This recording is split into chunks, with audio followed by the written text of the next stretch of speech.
Hi everyone, welcome back to Maths Guru. Today we are doing class 11th chapter 1 sets miscellaneous exercise. As this is the toughest exercise of NCERT and it has almost 10 questions and as compared to all the questions of all exercise they are the most toughest. But today I have come here to solve this problem. I will explain these questions very in a easy way that will save much of your time and helps you in many ways. Let's start.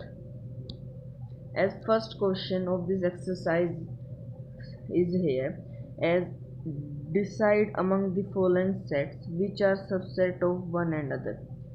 मतलब हमें इसमें ये बताना कि कौन सा set दूसरे का सबसेट है। जैसे पहले ए है, पहले क्वेश्चन को आराम से रीड करते। ए क्या, x x is belong to real number, x satisfy x square minus 8x+12। As x satisfy कर रहा है एक्स स्क्वेयर माइनस 8x+12, ये सेटिस्फाई कर रहा है एक्स एक्स अगर ये सेटिस्फाई कर रहा है तो इसका मतलब अगर हम अगर इसकी मिडल टर्म स्प्लिटिंग करेंगे तो वो भी उसके इक्वल आएगा। तो ये अगर इसके हम फैक्टर्स लें तो वो 2 और 6 आ जाएगा, -2 और -6। अगर इन दोनों को प्लस करें तो -8 आ जाएगा, मल्टीप्लाई करें तो 12 आ जाएगा। तो इसके फैक्टर्स हम लिखते हैं -2x -6x+12। अब इसको मिडल टर्म स्प्लिटिंग ये तो आपने 6-7 क्लास में सीख लिया था, अब इतना सिखाने की ज़रूरत है नहीं मुझे, मैं बस वैसे कर देता हूँ। ये हो गया x-2 एंड x-6, तो x आ गया 2,6। तो जो a है वो सेट है 2,6। जैसे a सेट आ गया 2,6, अब हमें इन सब का रिलेशन बताना है कि आपस में इक्वल कैसे हैं, ये कौन सा सेट किसका सबसेट है ये हम बताएंगे। अब जैसे a जो है, ए हमारा आया है 2 और 6, ये ए आया है। बी है हमारा 2, 4, 6, बी हमारा ये है। सी हमारा है 2, 4, 6, 8 सोन, एंड डी हमारा है 6, डी हमें 6 दे रखा है। अब हम चेक करेंगे कौन सा सेट किसका सबसेट है। जैसे पहले ए से स्टार्ट करते हैं, ए में 2 और 6 आ रहा है, वो बी में भी 2 और 6 आ रहे हैं, तो इसका मतलब जो ए है, ए सबसेट है बी का। पहला ये हो गया। अब ए को सी से चेक करते हैं, ए के सारे एलिमेंट्स सी में आ रहे हैं, 2 और 6 ए के एलिमेंट्स वो सी में भी आ रहे हैं, तो इसका मतलब जो ए है वो सी का सबसेट भी है। अब डी से चेक करते हैं, जो ए 2 और 6 है, डी में तो ओनली 6 है, मतलब ये इसके नहीं आ रहे हैं। अब हम बी से चेक करते हैं, बी के सारे एलिमेंट्स ए में नहीं आ रहे, जैसे बी में जो 4 है ना वो ए में नहीं आ रहा, तो बी ए का सबसेट नहीं है। सी में चेक करते हैं, जैसे बी 2, 4, 6 है, ये सी में आ रहा है, 2, 4, 6 तीनों आ रहे हैं, तो जो बी है वो एक सी का सबसेट है। और जो बी डी का सबसेट भी नहीं, क्योंकि डी में ना 2 आ रहा है ना 4 आ रहा है। सी किसी का सबसेट नहीं हो सकता, क्योंकि सी में इतने एलिमेंट्स है ना वो 2 ए में है, ना वो बी में है, ना वो डी में। अब डी से चेक करते हैं, डी में 6 है, वो ए में भी है, तो जो डी है वो सबसेट हो जाएगा ए का। डी में 6 है, जो बी में भी है 2, 4, 6, तो जो डी है वो सबसेट हो जाएगा बी का भी। और डी में 6 है, वो सी में भी है, तो डी हो जाएगा सी का भी सबसेट। तो क्वेश्चन नंबर 1 में हमें बताने दी कौन सा सेट किसका सबसेट है, और उसका आंसर है ये सारे हैं सेट्स जो एक दूसरे का सबसेट है।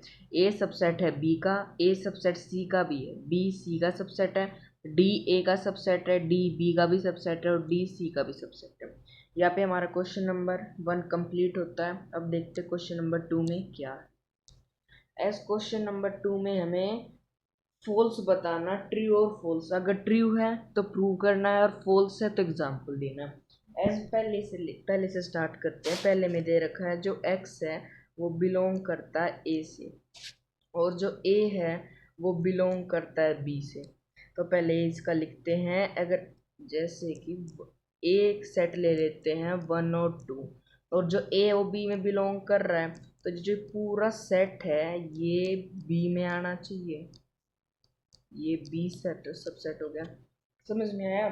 कहने मतलब है ए बी से बिलोंग, ए बी को बिलोंग कर रहा है, तो जो ए का पूरा सेट है ना वो बी में आना चाहिए। ऐसे नहीं 1 और 2 लिख दो, वो सबसेट होता है। अगर ऐसा कहा जाता ए बी का सबसेट है तो फिर हम लिखते बी में 1 2 3 4। यहाँ पे लिखा गया ए बिलोंग करता है बी से, तो जो पूरा सेट है ये बी में आएगा। और हमसे पूछा गया है कि जो एक्स है वो बी से ही बिलोंग करता है। जैसे हम ए में एक्स मान लेते हैं 1, 1 is equal to x, x जो है वो 1 है, और जो एक्स है वो ए में बिलोंग कर रहा है। अगर एक्स 1 है तो वो एक्स ए में बिलोंग कर रहा है, पर जो एक्स है वो बी में बिलोंग नहीं कर रहा, क्योंकि बी में बस 3 एलिमेंट है।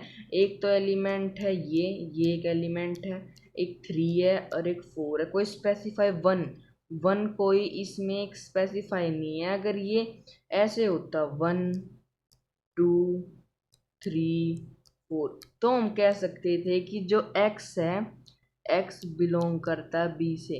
पर जो यहाँ पे हमें कंडीशन दी हुई है उसके हिसाब से x b से बिलोंग नहीं करता, तो हमारा जो फर्स्ट है वो फॉल्स है। फर्स्ट वाला फॉल्स आ गया। अब सेकंड पार्ट की तरफ चलते हैं कि सेकंड पार्ट हमें क्या कह रहा है। ए सेकंड पार्ट में दिया गया है ए बी का सबसेट है। ये पूछा गया अगर ए बी का सबसेट है और बी सी से बिलोंग कर रहा है, इसको यहाँ पे करते हैं। अगर ए बी का सबसेट है, अगर ए है 1 2, तो जो बी होएगा वो हो जाएगा 1 2 3, जब भी ए बी का सबसेट बनता है। और जो बी है वो सी से बिलोंग कर रहा है, मतलब जो बी का पूरा सेट है ना ये सी में आ रहा है। तो ये आ गया 1 2 3 4 5, ये आ गया। हमें हमने ऊपर वाली सारी कंडीशन स्पेसिफाई कर दी, मतलब प्रूव यहाँ पे लिख दी कि ए बी का सबसेट है और बी है वो सी से बिलोंग कर रहा है। अब हमें पूछा गया कि जो ए है वो भी सी से बिलोंग करेगा। जैसे ए है 1 और 2, ए है वो सी से बिलोंग नहीं कर रहा क्योंकि सी में एक पूरा एलिमेंट है ये 1 2 3, और जो ए है ना वो 1 और 2 है। तो जो ये ए है ना ए, ये सी से बिलोंग नहीं कर रहा, तो ये हमारी सेकंड वाली स्टेटमेंट है ना ये भी फॉल्स स्टेटमेंट है। जो सेकंड वाली है वो भी फॉल्स है। यहाँ पे सेकंड की खत्म फिनिश होती है। अब now let's to third part. Third part क्या कहता है ये देखते हैं। एस थर्ड पार्ट में कहा गया है ए बी का सबसेट है। फिर से ले लेते हैं, ए जो है 1 2 है और बी है 1 2 3। इसका मतलब ए बी का सबसेट है और कहा गया बी सी का सबसेट है, तो सी के एलिमेंट्स लिखते हैं 1 2 3 4 5। ये आ गया। इससे हमें ए बी का सबसेट है और जो बी है वो सी का सबसेट है। सॉरी, बी सी का सबसेट है। अब हमें पूछा गया कि ए है वो भी सी का सबसेट है। ए में एलिमेंट आ रहा 1 2, ये अगर एलिमेंट सी में आ गए तो वो ए सी का सबसेट है, नहीं तो नहीं है। एज ए में एलिमेंट्स आ रहे 1 और 2 और सी में एलिमेंट्स आ रहे 1 2 3 4 5। ए के सारे एलिमेंट्स सी में आ रहे हैं, तो इससे हम कह सकते हैं कि जो ए है वो एक सबसेट है सी का। तो जो हमारा थर्ड वाली स्टेटमेंट है ना ये एक ट्रू स्टेटमेंट है। थर्ड वाला ट्रू हो गया। अब now let's to fourth part. Fourth part क्या कहता है ये देखते हैं। एज फोर्थ पार्ट में है ए बी का सबसेट नहीं है। ए है 1 और 2, वो बी का सबसेट नहीं है, तो इसको हम 2 3 4 ले लेते हैं। और जो बी है वो सी का सबसेट नहीं है, तो इसको हम 3 5 6 ले लेते हैं। तो फिर हमें पूछा गया है कि जो ए है वो सी का सबसेट होगा, ए भी सी का सबसेट नहीं होगा। तो अब हमें यह हम इसको सी वाले कोने पर चेंज कर लेते हैं, जैसे इससे तो ट्री हो जाएगी। पर हमें अगर ट्रू फॉल्स का एक बेसिक फंडा ये होता है, अगर किसी भी एग्जाम्पल से कोई भी चीज़ फॉल्स आ जाए ना तो वो फॉल्स ही होगी। कि कोई भी ऐसा एग्जाम्पल जिस वो स्टेटमेंट को फॉल्स बना दे तो वो फॉल्स होगी। अगर हम सी को ये ले लेना 1 2 4 और 6, तो देखिए जैसे ए है वो सबसेट नहीं है बी का, और बी सबसेट नहीं है सी का। चेक कर सकते हो, ए के सारे एलिमेंट बी में नहीं आ रहे, बी के सी में आ रहे। और हमसे पूछा गया है कि जो ए है वो सी का सबसेट नहीं होगा। ए के सारे एलिमेंट्स 1 और 2, 1 2 3 4 और 6, ये सारे ए के सारे एलिमेंट सी में आ रहे हैं, तो इससे हमें ये पता चलता है कि जो ए है वो सी का सबसेट होगा। और हमारा जो ये फोर्थ वाला है ये एक फॉल्स स्टेटमेंट है। Now let's do fifth part. Let's check what fifth part is saying. As fifth part में कहा गया है कि जो x है वो a से बिलोंग करता है, और जो a है वो b का सबसेट नहीं है। तो हमें बताना है कि जो x है वो b से ही बिलोंग करेगा। वैसे क्लियरली पता चल रहा है कि फॉल्स स्टेटमेंट है, क्योंकि अगर x है वो a से बिलोंग करता है, x a से बिलोंग करता है, और जो a का है a b का सबसेट नहीं है, तो x b से बिलोंग कर ही नहीं सकता।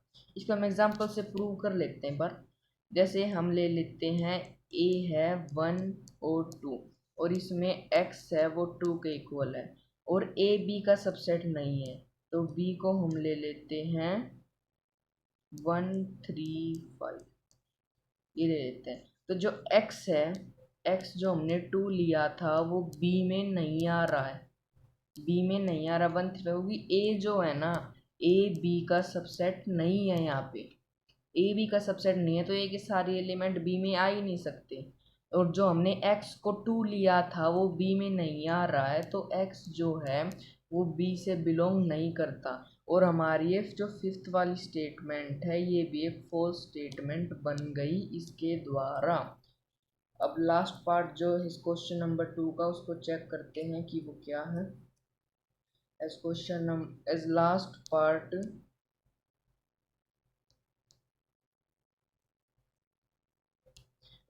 कहता है अगर ए बी का सबसेट है, ए को ले लेते हैं हम 1 और 2, और बी को ले लेते हैं 1 2 3 4, इससे ए है वो बी का सबसेट है, और x है वो बी से बिलोंग नहीं कर रहा, तो x को हम 5 ले लेते हैं। ये 5 है जो 5 बिलोंग नहीं कर रहा बी से। तो हमें पूछा गया है कि क्या x a से बिलोंग करेगा। पहली बात, जो x है ए बी का सबसेट है, और अगर x b में ही नहीं आ रहा तो a में डेफिनेटली बिल्कुल भी नहीं आएगा, क्योंकि ए बी का सबसेट दे रखा। अगर बी ए का सबसेट दिया होता और अगर वो एलिमेंट बी में नहीं होता तो वो चांसेस हैं कि वो ए में हो सकता है। पर अगर ए बी का सबसेट है, ए के सारे एलिमेंट्स ही बी में आएंगे और वो एलिमेंट बी में ही नहीं है, तो ए में तो बिल्कुल भी नहीं होगा। जो x5 है वो ए में नहीं है, और जो x है वो ए से बिलोंग नहीं कर रहा है। तो जो ये हमारी सिक्स्थ वाली स्टेटमेंट है ये एक ट्रू स्टेटमेंट है, एक्स सिक्स्थ वाली। तो इसका हमारा बना है false false true false false true. यहाँ पे हमारा क्वेश्चन नंबर 2 कंप्लीट होता है। अब देखते हैं क्वेश्चन नंबर 3 क्या कह रहा है। एज क्वेश्चन नंबर 3 की तरफ बढ़ते हैं। एज क्वेश्चन नंबर 3 में हमें ए बी सी सेट दे रखे हैं सच डेट कि जो ए यूनियन बी है इक्वल दे रखा है ए यूनियन सी के, और ए इंटरसेक्शन बी इक्वल दे रखा है ए इंटरसेक्शन सी के।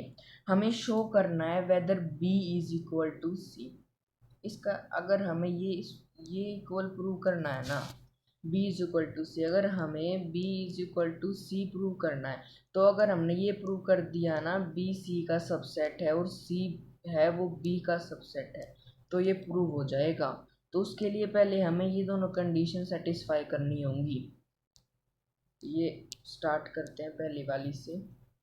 एज फर्स्ट क्या कहती है,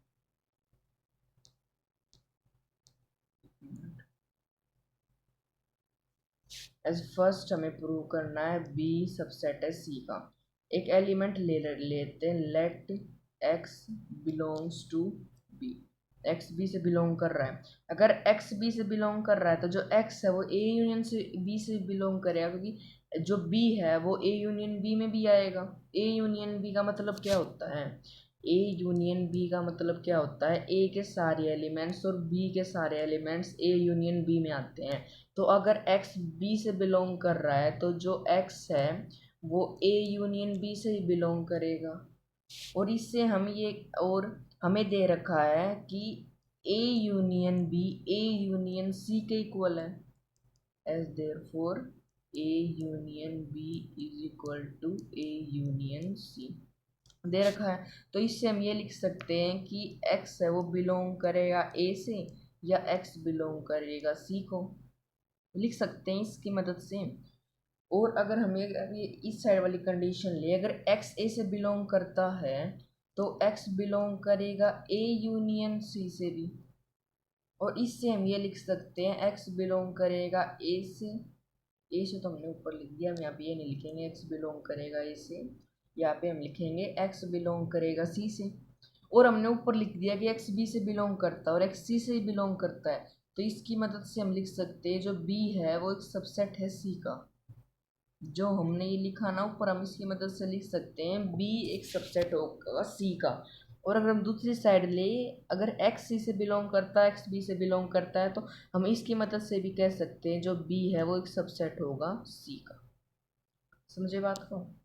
अब हम इधर लेते हैं, अब हमें एक प्रूव करना है सी है वो सबसेट है मतलब बी का। तो हम यहाँ पे लेते हैं जो लेट वाई है ना, वाई बिलोंग करता है सी से, तो वाई बिलोंग करेगा ए यूनियन सी से भी।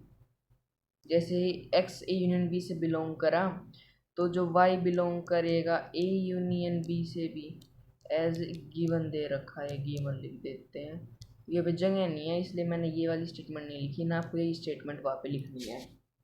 वाई बिलोंग करेगा उससे भी, तो हम लिख सकते हैं जो y है वो a से बिलोंग करेगा और जो y है वो b से बिलोंग भी करेगा। अगर y a से बिलोंग कर रहा है, अगर y a से बिलोंग कर रहा है तो y बिलोंग करेगा a यूनियन c से भी। और हमें दे रखा है कि a union c a union b के इक्वल है, तो हम इसमें लिख देंगे जो y है वो बिलोंग करेगा, वेट वेट वेट, यहाँ पे यूनियन नहीं आएगा, यहाँ पे इंटरसेक्शन आएगा, ए इंटरसेक्शन सी। हमें दे रखा है ए इंटरसेक्शन बी के इक्वल। अगर y है वो बिलोंग करेगा ए यूनियन सी से, तो y बिलोंग करेगा ए इंटरसेक्शन बी को भी। तो इससे हम कह सकते हैं जो y है वो बिलोंग करेगा b को। हमने ऊपर लिखा था y c को बिलोंग करता है, नीचे हमने प्रूव कर दिया कि y b को बिलोंग करता है, तो हम इससे लिख सकते हैं कि जो c है वो एक सबसेट होगा b का। और इस जो यहाँ पे आया y बिलोंग करता है b से, यहाँ पे भी हम लिख सकते हैं जो c है वो सबसेट होगा b का। तो ये हमने यहाँ पे और यहाँ पे इन दोनों की मदद से हम ये लिख सकते हैं कि जो b है वो c के इक्वल होगा। क्योंकि अगर b सबसेट है c का और c भी सबसेट है b का, यानी b के सारे एलिमेंट c में आ रहे हैं और c के सारे एलिमेंट b में आ रहे हैं, तो b c के इक्वल है, हैंस प्रूव कर दिया हमने इसको। अब क्वेश्चन नंबर 4 की तरफ चलते हैं, देखते हैं कि वो क्या कहता है। As question number 4 show that the following 4 condition are equivalent, मतलब हमें इन चारों को इक्विवेलेंट प्रूव करना है। तो हम इसको एक एग्जांपल की मदद से इक्विवेलेंट प्रूव करेंगे। जैसे ए बी का सबसेट दे रखा पहले में, तो हम ए को लिख लेते हैं 1 और 2 और बी को लिख लेते हैं 1 2 3। ये आ गया। तो ये हमारी पहली वाली कंडीशन सेटिस्फाई हो गई, ए है वो बी का सबसेट है। अब हमें निकालना जो a माइनस बी है वो 5 के इक्वल है। एज a माइनस बी क्या होता है, a माइनस बी जो a b के एलिमेंट सेम है ना उसको हटा दो, 1 और 2 सारे एलिमेंट्स आ रहे हैं तो इसका मतलब 5a रह गया, तो a माइनस बी 5 के इक्वल है। हमने सेकेंड वाले को भी प्रूव कर दिया। अब हमें प्रूव करना है a यूनियन बी के इक्वल है। एज a यूनियन बी क्या होगा, a यूनियन बी होगा 1 2 और 3, और जो बी के इक्वल है हमने थर्ड वाले को भी प्रूव कर दिया, और फोर्थ वाला है ए इंटरसेक्शन बी ए के इक्वल है, और ए इंटरसेक्शन बी आएगा 1 और 2 जो कि ए के इक्वल ही है। हमने फोर्थ वाले को भी प्रूव कर दिया। तो हमने ये शो कर दिया कि जो चारों स्टेटमेंट है ये इक्विवेलेंट है। अगर हमने एक पहले वाले से चारों को प्रूव कर दिया तो वो इक्विवेलेंट कहलाएगी। क्वेश्चन नंबर 5 की तरफ चलते हैं, देखते हो क्या कह रहे हैं। एज क्वेश्चन नंबर 5, ये इजी क्वेश्चन है। हमें दे रखा है कि जो ए है वो बी का सबसेट है, और प्रूव करना है कि जो सी माइनस बी है वो बिलोंग करता है सी, सबसेट है सी माइनस ए का। अब इसको कैसे प्रूव करते हैं ये देखते हैं, दिखाते हैं अभी। एज लेट कर लेते हैं जो एक्स है वो बिलोंग करता है सी को, तो एक्स है वो बिलोंग करेगा सी माइनस बी को भी। पर एक बात यहाँ पे याद रखो कि अगर एक्स है वो सी से बिलोंग करेगा यहाँ पे, पर एक्स है ना वो यहाँ पे बी से बिलोंग नहीं करेगा, क्योंकि सी माइनस बी में बी के कोई भी एलिमेंट नहीं होता। बी के एलिमेंट्स को सी में से हटाने के बाद ही सी माइनस बी बनता है, तो यहाँ पे ये इसके बिलोंग्स नहीं करेगा, नहीं करेगा। जो x माइनस सी, इसमें x है वो c से बिलोंग करेगा, पर जो x है वो b से बिलोंग नहीं करेगा। और हमें दे रखा है a b का सबसेट है, तो इसका मतलब जो x है वो c से बिलोंग करेगा, पर x b से बिलोंग a से बिलोंग भी नहीं करेगा, क्योंकि a और b को सबसेट दे रखा है, नहीं करेगा। तो इससे जो ये है इससे हम लिख सकते हैं कि ये c माइनस ए, जो x है वो c माइनस ए से बिलोंग करेगा, क्योंकि a से बिलोंग नहीं कर रहा, c से बिलोंग कर रहा है, मतलब c माइनस ए से बिलोंग करेगा। और यहाँ पे दे रखा है जो x है वो c माइनस बी से बिलोंग कर रहा है, और यहाँ पे दे रखा है c माइनस ए से बिलोंग कर रहा है, तो जो c माइनस बी है ना ये एक सबसेट हो जाएगा c माइनस ए का, जो हमने ये ऊपर करा है इसकी मदद से हम ये लिख सकते हैं। क्वेश्चन नंबर 5 है कंप्लीट होता है। अब देख let's see question number 6। As question number 6 में हमें प्रूव करना है any set A and B. A ये ए के इक्वल प्रूव करना है इस सारे को, और इस सारे को इसके इक्वल प्रूव करना। इसको हम एक एक करके प्रूव करते हैं। क्या हो गया,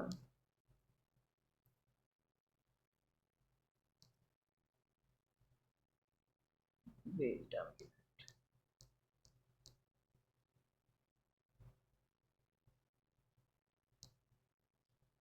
अब जैसे पहले तो हम ये देखते हैं जो a माइनस बी है ना, हम उसको a यूनियन b कॉम्प्लीमेंट लिख सकते हैं।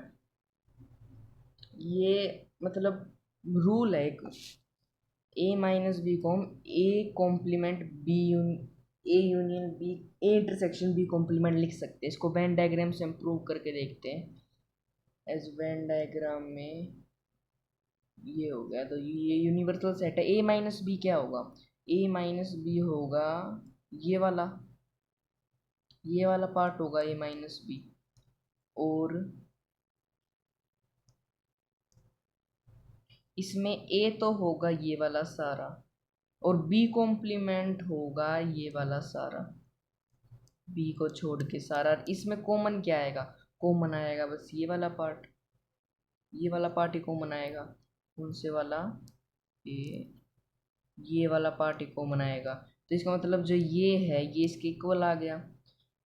ये आप पेपर में लिख सकते हो, अगर ये ज़्यादा नंबर में आए ना तो वेन डायग्राम से की मदद से इसको प्रूव कर देना। अगर ये 2 नंबर या 3 नंबर तक भी आ जाए ना तो इसको सीधे ये लिख देना, कोई नंबर नहीं काटेगा आपका, ठीक है। अब इसको ये जो ये वाला फॉर्मूला, अब इसकी मदद से इसको प्रूव करते हैं कि ये क्या कह रहा है। एज हमने निकाला है कि जो हम a माइनस बी है उसको लिख सकते हैं a इंटरसेक्शन b का कॉम्प्लीमेंट। अब हम पहले वाले को देखते हैं, पहले वाला क्या कह रहा है, इधर करते हैं। हमें टेकिंग, पहले हम आर एच एस के ऊपर लगाते हैं, आर एच एस को लाना है ना, A union B, A intersection B union A minus B. अब हम ए माइनस बी को लिख देंगे यूनियन जो हमने वहाँ पे लिखा था इसके इक्वल। अभी डिस्ट्रीब्यूटिव लो, इसको कंबाइन करेंगे तो ये आ जाएगा ये बी और बी माइनस। अब अगर बी और बी माइनस का यूनियन लेंगे तो यूनिवर्सल सेट के इक्वल आएगा, तो ये आ जाएगा ए इंटरसेक्शन यू। और अगर हम यूनिवर्सल सेट और ए में से इंटरसेक्शन लेंगे तो वो हमेशा ए के इक्वल ही आता है, और हमने इसको ए के इक्वल प्रूव कर दिया। पहला पार्ट हो गया हैंस प्रूव्ड, हमने उसको ए के इक्वल कर दिया तो पहला पार्ट हैंस प्रूव्ड हो गया।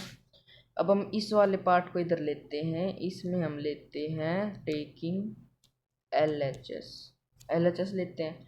हमें यहाँ पे दे रखा है A union B minus A, B minus A, अगर ये ए माइनस बी के इक्वल है तो बी माइनस ए होगा बी इंटरसेक्शन ए का कॉम्प्लीमेंट।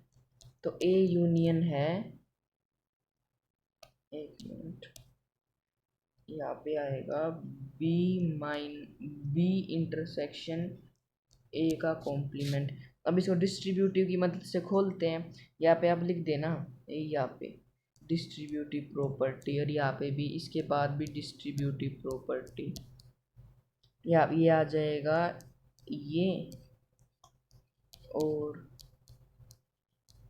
ये ए डैश, और अगर हम इन दोनों को कंबाइन कर दे फिर यूनिवर्सल बन जाएगा। और अगर हम ए यूनियन बी और यूनिवर्सल सेट इंटरसेक्शन ले तो वो ए यूनियन बी का इक्वल आएगा, और हमने इसको इसके इक्वल प्रूव कर दिया। ए यूनियन बी का यूनिवर्सल सेट का इंटरसेक्शन ए यूनियन बी का इक्वल ऐसे आएगा, क्योंकि अगर हमने ए और बी कोई दो सेट ले लिए, जैसे ए सेट ले लिया 1 और बी सेट ले लिया 1 और 2, तो जो ए और बी का यूनियन होगा तो जिसमें यूनियन सेट होगा वो हो जाएगा 1 2 और 3 हो जाएगा। और अगर ए यूनियन बी यहाँ पे आ जाएगा 1 और 2, और ये अगर हम इन दोनों का इंटरसेक्शन ले तो वो ए यूनियन बी 1 2 के इक्वल ही आएगा, इसलिए हमने इसको इसके इक्वल प्रूव करा है। समझ गए? अब let's move to question number 7। एस क्वेश्चन नंबर 7 में प्रॉपर्टीज़ का यूज़ करके शो करना है कि जो ये फर्स्ट ये वाला है ये इसके इक्वल है। अब लिखते हैं, हमें दे रखा है ये इसके इक्वल, ये हमें प्रूव करना है। ये क्या हो गया, तो हम इसमें एल एच एस लेके टेकिंग एल एच एस लेके प्रूव करते हैं। डिस्ट्रीब्यूटिव से पहले इसको ओपन करते हैं, ये आ गया A union A intersection A union B, ये आ गया। और ए यूनियन ए के इक्वल होता है, तो ये आ गया ऐसे। अब हमें कुछ ना लगा के इसको यहाँ पे हमें यूनियन लेके आना है, और यहाँ पे इंटरसेक्शन, हमें बस यहाँ पे यूनियन लेके आना है कैसे ना कैसे। अगर हम इसमें कुछ ऐसा ऐड करें जिससे ए पे इफेक्ट ना पड़े, जैसे अगर हमने 3 में 0 ऐड करा वो 3 आएगा, और यहाँ पे सेट्स में 0 मतलब होता है 5, तो हम ए में अगर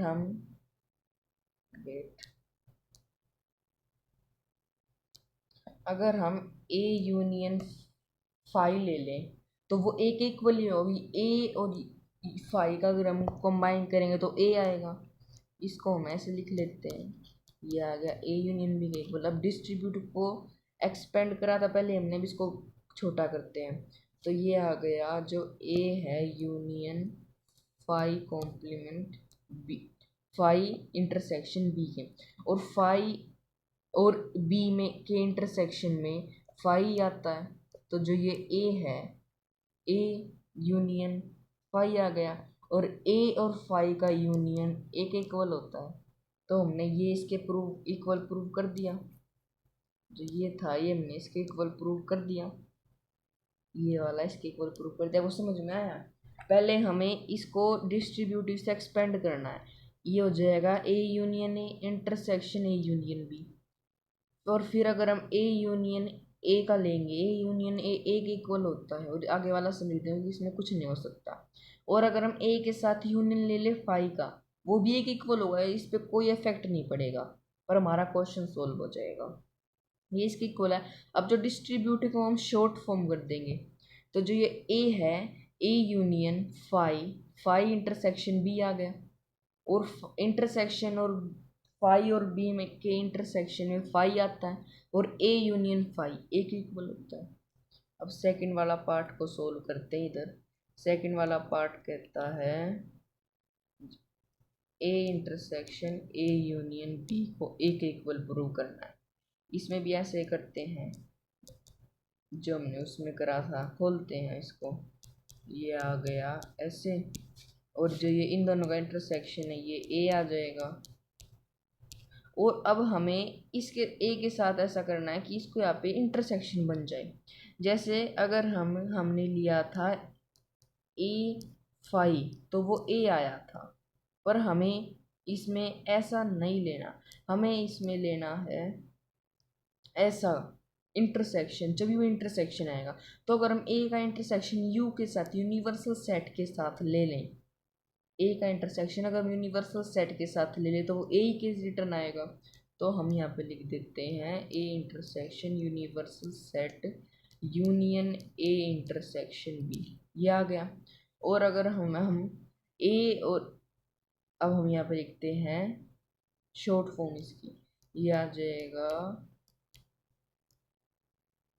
यहाँ पे यू आएगा, यू यू बी।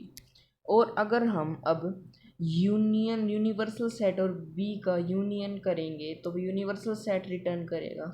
और अगर हम ए का और बी में से कॉमन लेंगे तो वो ए आ जाएगा। तो ये वाली स्टेटमेंट इसके इक्वल आ गई। दोबारा देखते हैं एक बार। हमने इसको पहले डिस्ट्रीब्यूटिव लॉ से ओपन करा, डिस्ट्रीब्यूटिव लॉ से ओपन करेंगे तो ये आ जाएगा A intersection A union A intersection B आ गया। अब अगर हम ए इंटरसेक्शन ए लेंगे तो वो ए के इक्वल होगा, आगे वाला सेम, क्योंकि इसमें कोई चेंज नहीं होगा। और अब हमें ऐसा कुछ लेना है कि ये जो है ये वाला ये इंटरसेक्शन बन जाए। और अगर हम ए यूनियन फाई लेंगे तो वो यूनियन के इक्वल वो सेटिस्फाई नहीं होगा यहाँ पे, क्योंकि जब हम डिस्ट्रीब्यूटिव क्लोज करेंगे यहाँ पे इंटरसेक्शन हो जाए, यहाँ पे यूनियन हो जाएगा। इसका मतलब हमें यहाँ पे इंटरसेक्शन लेना पड़ेगा। और अगर हम ए का इंटरसेक्शन यूनिवर्सल सेट के साथ ले लें तो वो ए रिटर्न करेगा, इस पर तो कोई इफेक्ट नहीं होगा ना, ये ए के इक्वल ही आ जाएगा। पर अगर हमने ये लिख के डिस्ट्रीब्यूटिव को क्लोज कर दिया तो ये A intersection universal set union B आ गया। यार यूनिवर्सल सेट और बी में का कंबाइन कर दें तो यूनिवर्सल सेट होता है। और अगर हम ए और यूनिवर्सल सेट में हम कुछ कॉमन लें तो वो ए के इक्वल ही आता है। अब हमारा क्वेश्चन नंबर 7 भी कंप्लीट होता है। Now let's do question number 8। Question number 8 क्या कहता है वो देखते हैं। एस क्वेश्चन नंबर 8 में हमें शो करना है, अगर ए शो कर A intersection B A intersection C के इक्वल है, जो है A intersection B A intersection C के इक्वल है, वो ये नहीं कह सकते कि जो बी है वो सी भी इक्वल होंगे। इसको हम एग्जांपल से प्रूव करते हैं। अगर हम ए को ले लेते हैं 1 और 2, और बी को ले लेते हैं 2 और 3, तो ए जो इंटरसेक्शन बी होगा, वो यहाँ पे 2 आ जाएगा। अब हमें ए इंटरसेक्शन सी भी इक्वल करना है, पर बी और सी को इक्वल नहीं करना है। सी को हम ले लेंगे 2 4 6, अब जो ए इंटरसेक्शन सी है, जो ए इंटरसेक्शन सी है वो भी 2 आ जाएगा। पर जो बी है वो सी के इक्वल नहीं है, जो बी है वो सी के इक्वल नहीं है। और जो ये है A intersection B, A intersection C के इक्वल है। तो इससे हम कह सकते हैं अगर A intersection B A intersection C के इक्वल है तो ये जरूरी नहीं है कि बी भी सी के इक्वल होगा। इस क्वेश्चन में बस इतना ही था। अब अगले क्वेश्चन की तरफ चलते हैं, क्वेश्चन नंबर 9। ये थोड़ा कह सकते हो आप है क्वेश्चन बढ़िया। हम इसमें हिंट दे रखा है, इस हिंट का यूज करना है, समझे। ए और बी सेट दे रखे हैं। अगर ए, जो A intersection X is equal to B intersection X phi दे रखा है, और जो ये है A union x is equal to B union X for some set X, हमें प्रूव करना, शो करना है ए बी के इक्वल होगा। हिंट को यूज करते हैं। ए है वो ए यूनियन बी, ये इसके इक्वल है A intersection A union x. ये यूनियन एक्स दिख रहा है, अगर हम इन दोनों साइड अगर हम ए इंटरसेक्शन ले दे तो क्या पता क्या हो जाए आंसर सोल्व। तो हम इसमें लेते हैं टेक ए इंटरसेक्शन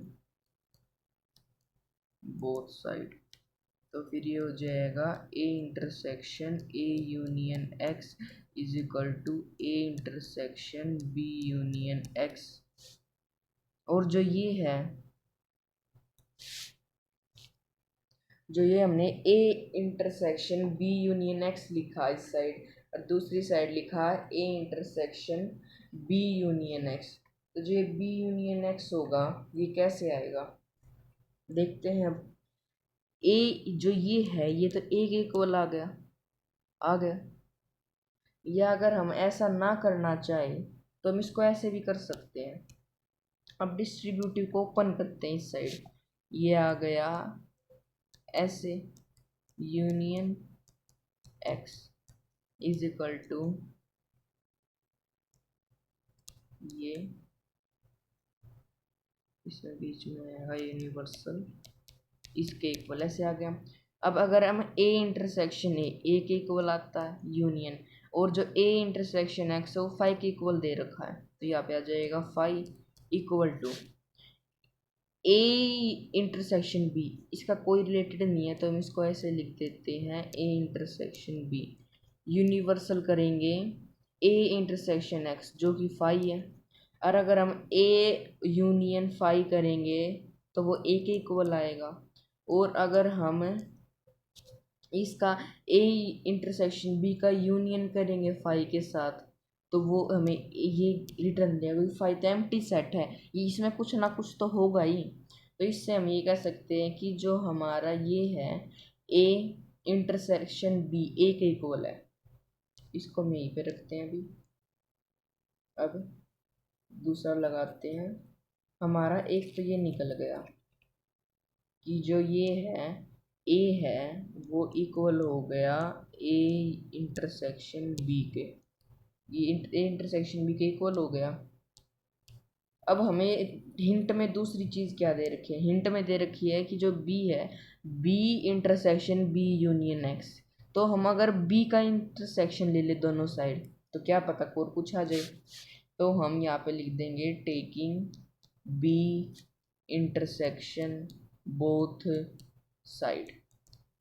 तो यहाँ पे लेते हैं B intersection A union x is equal to B intersection B union x. अब इसमें डिस्ट्रीब्यूटिव खोलते हैं पिछली बार की तरह, ये ऐसे यूनियन बी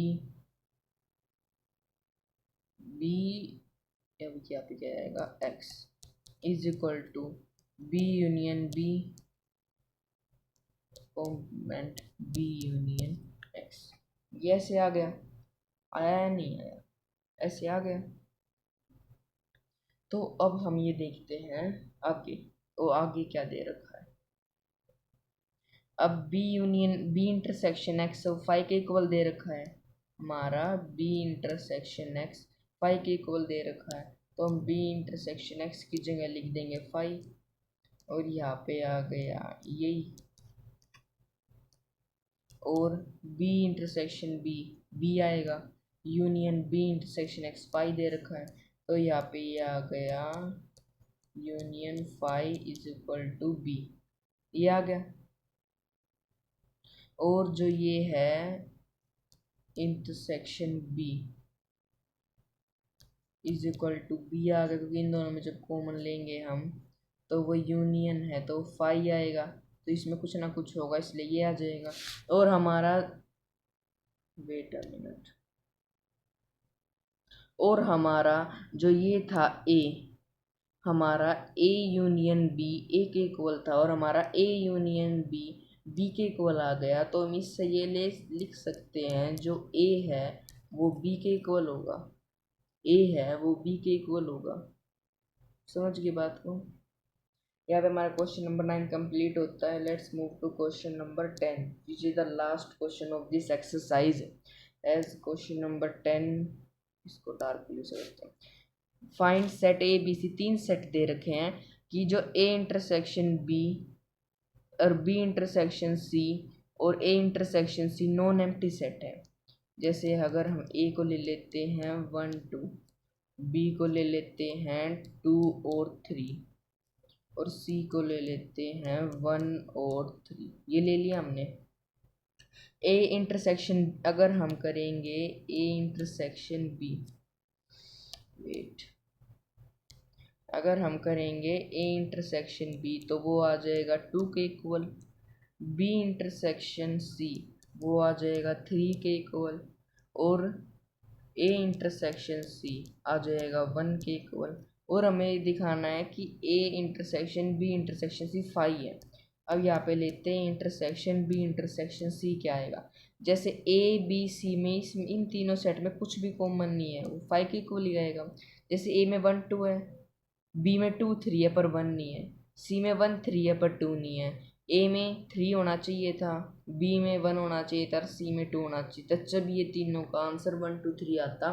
अभी के लिए तीनों का जो इंटरसेक्शन पार्ट है वो 5 आएगा। यहाँ पे हमारी मिसलिनियस एक्सरसाइज कंप्लीट होती है। हमने एनसीईआरटी में से चैप्टर 1 को पूरा कंप्लीट कर दिया विद ऑल एग्जाम्पल्स एक्सरसाइज। अब नेक्स्ट वीडियो में हम एग्जाम्पलर को स्टार्ट करेंगे, उसके 2 पार्ट्स आएंगे। पहले में सारे एग्जाम्पल्स आएंगे और दूसरी में एक्सरसाइज आएगी। 2 पार्ट्स भी नहीं 3 आएंगे। एक में फिर जो ऑब्जेक्टिव वाले हैं ना, जो उसमें ऑब्जेक्टिव है वो वाले भी उसमें आएंगे। जैसे पहली वीडियो में एग्जाम्पल्स आ गए, दूसरी में एक्सरसाइज आ गई, और तीसरी में ऑब्जेक्टिव वाले क्वेश्चंस आ जाएंगे। और ये मिसलिनियस एक्सरसाइज मैंने इसलिए करवाई है क्योंकि मेरी कुछ 2-3 वीडियोस, एक वीडियो पहले मुझे कमेंट करा था एक बच्चे ने कि भैया मिसलिनियस एक्सरसाइज का क्वेश्चन नंबर 2 समझा दो। मैंने कहा क्वेश्चन नंबर 2 के सारे क्वेश्चन समझा देते हैं, क्या पता बच्चों को और किसी में डाउट आए वो कमेंट करे, फिर उसके बीच में बनानी पड़े तो फ्लो में चलता रहेगा चैप्टर 1। तो इसलिए मैंने मिसलिनियस एक्सरसाइज का बना दिया है। आप कमेंट करते रहो क्योंकि मैं हर कमेंट को पढ़ता हूँ और आपके कमेंट का जल्द से जल्द आंसर ज़रूर दूंगा। जब मैंने कमेंट पढ़ लूँगा उसके 1-2 दिन में आपका आंसर ज़रूर आ जाएगा। अपने पेपर की तैयारी करते रहिए, इंजॉय कीजिए लाइफ को। 11th क्लास है, टफ है, पर ये मत समझना इम्पॉसिबल है। अगर आपने कंसिस्टेंसी से पढ़ा तो सारा काम होएगा। और मैंने अभी एक 7 मंथ कमबैक प्लान बताया मैथ्स के लिए अपने चैनल पे। पिछली वीडियो आई थी मैंने वही डाल ली है, और अब अगली वीडियो मेरी ये आएगी कि कंसिस्टेंट कैसे रहे, कई बच्चों से कंसिस्टेंट नहीं रहा जाता, वो बताएंगे उसके बारे में। तब तक के लिए बाय, टाटा, सी यू।